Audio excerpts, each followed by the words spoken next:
Question number 2 here is what motivates this?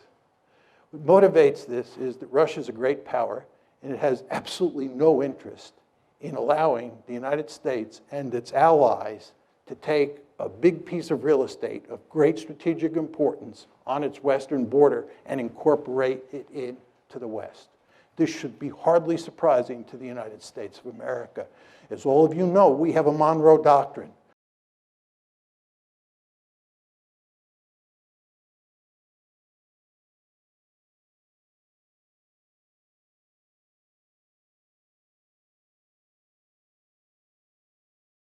The Monroe Doctrine basically says that the Western Hemisphere is our backyard, and nobody from a distant region is allowed to move military forces into the Western Hemisphere.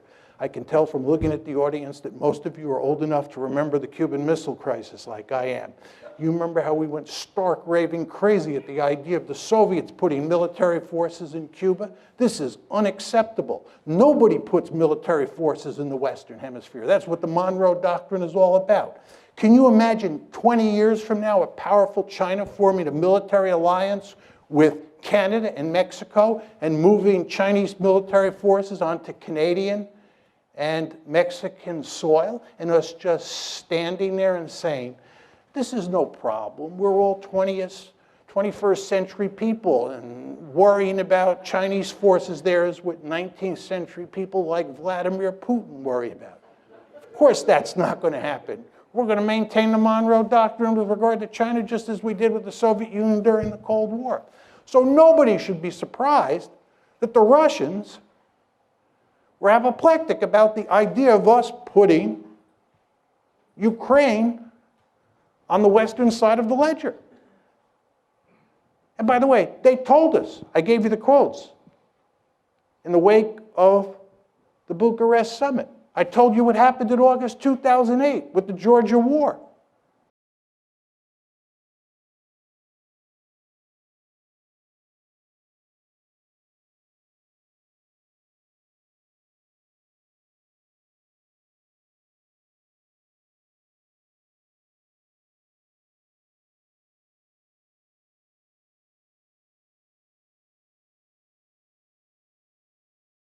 The precedents were there. The rhetoric was there. They told us. But we did not stop our efforts to make Ukraine part of the West. And the Russians responded. Was it surprising? For some reason, President Obama and virtually all of the elites in the West were surprised. I guess this is because they're 21st century people, right? And they think that balance of power politics doesn't matter anymore. If you think these people in Washington and most Americans are having trouble dealing with the Russians, you can't believe how much trouble we're going to have with the Chinese. I'm very popular in China. I go to China quite often. And I usually start my talks by saying, it's good to be back among my people.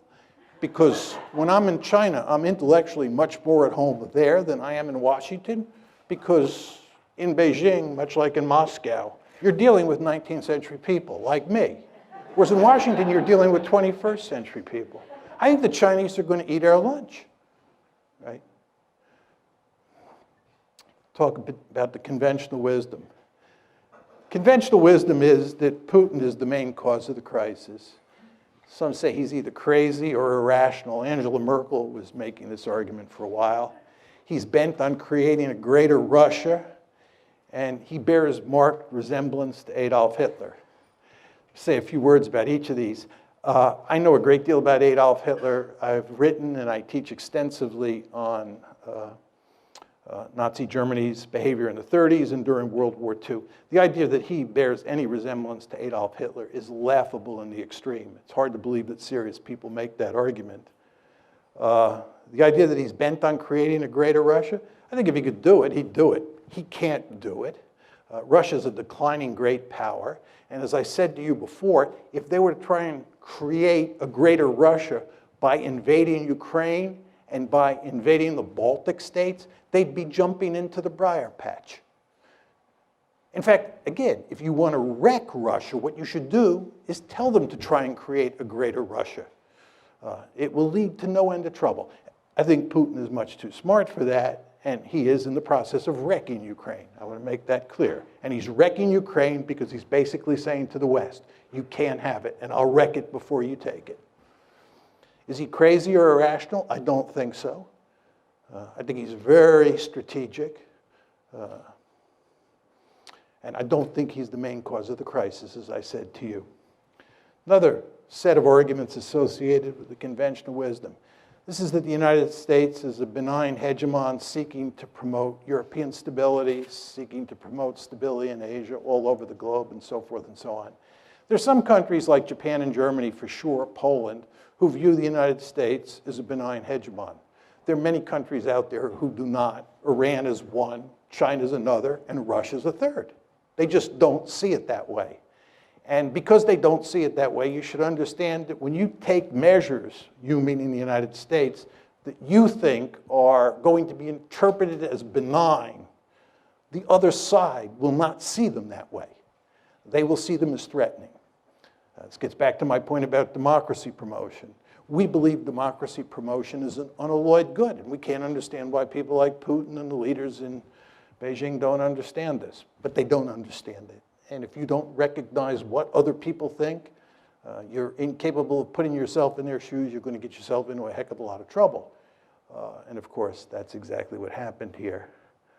And then another argument is that Putin's behavior proves that it was wise to expand NATO eastward to try to include Ukraine and Georgia, right? What's very interesting is that there is no evidence that we thought Putin was aggressive before the crisis. There's no evidence that we thought that. There's no evidence that we were talking about expanding NATO because we had to contain the Russians. Because again, NATO expansion was driven by 21st century men and women. They believed balance of power politics is dead. That's what happened here. Do you understand? Putin is a 19th century man. Right? He does view the world in terms of balanced power politics, as do we when it comes to the Monroe Doctrine in the Western Hemisphere. But in this case, in the case of Europe, we were thinking like 21st century men and women. And we thought that we could just drive right up to his doorstep and it wouldn't matter. Right? We did not think that Russia was aggressive. What happened here is that after the crisis broke out on February 22nd, we then decided that Russia was aggressive. We then decided that Russia was bent on creating a greater Russia. It was after the fact. And by the way, this is why President Obama and virtually all of Washington was caught with their pants down when this crisis broke out after February 22nd, because they did not see it coming. Talk a little bit about our response. We're basically doubling down. We're getting tougher and tougher with the Russians. That's our strategy. And that's exactly what you'd expect if you're going to blame them, given that we're incapable of blaming ourselves because we never do anything wrong. You all know that. All the problems in the world are caused by everybody else, never by the United States, because we're a benign hegemon. Well, if we're the good guys and they're the bad guys and they're misbehaving, they're bent on creating a greater Russia, oh my God, this is the 1930s all over again. Any sort of concession to Putin is Munich, October 1938. Can't do that, so what you do is you double down. You get tougher and tougher. Then this brings us to the question of whether we can succeed or not. My argument is you're playing a losing hand, right? And the reason you're playing a losing hand is because this is a competition between economic considerations and security considerations. The basic mindset of people in the West is that you can punish the Russians economically and they'll throw their hands up.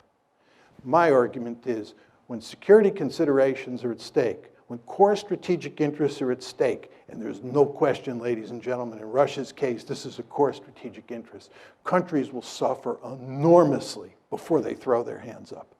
Right? So you can inflict a lot of pain on the Russians, and they're not going to quit. And they're not going to quit because Ukraine matters to them. And by the way, Ukraine doesn't matter to us.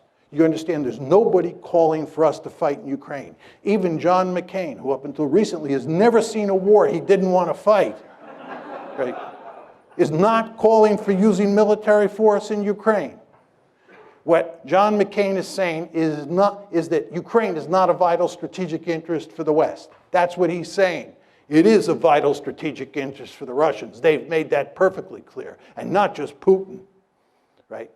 So in terms of the balance of resolve, it's all on their side. And I showed you that slide up there that depicted how much economic leverage the Russians have because of all that natural gas going westward.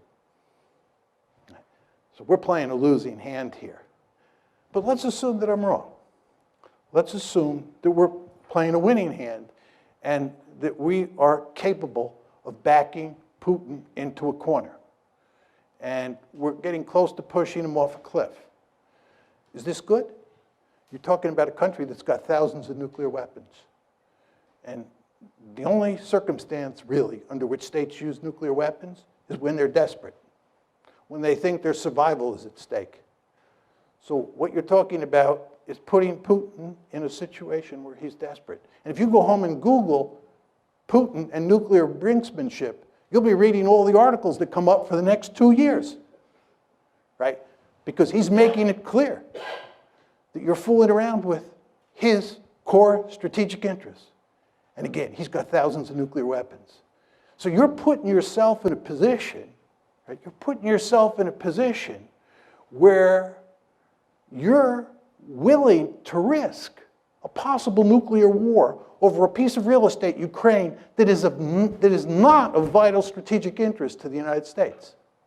Again, it's not of vital strategic interest to us. By the way, and this will be my final point on this, what's truly amazing about all of this is that we were talking about incorporating Ukraine into NATO when we have now acknowledged by not taking military action over Ukraine that it's not a vital strategic interest. You understand that when you incorporate Ukraine into NATO, you're giving them an Article 5 guarantee, which says you'll come to their defense if they're attacked. You only give Article 5 guarantees to countries that are of vital strategic interest, like Germany during the Cold War. What were we doing? Thinking about giving an Article 5 guarantee to a country that's not a vital strategic interest. It just shows you how discombobulated American foreign policy is these days.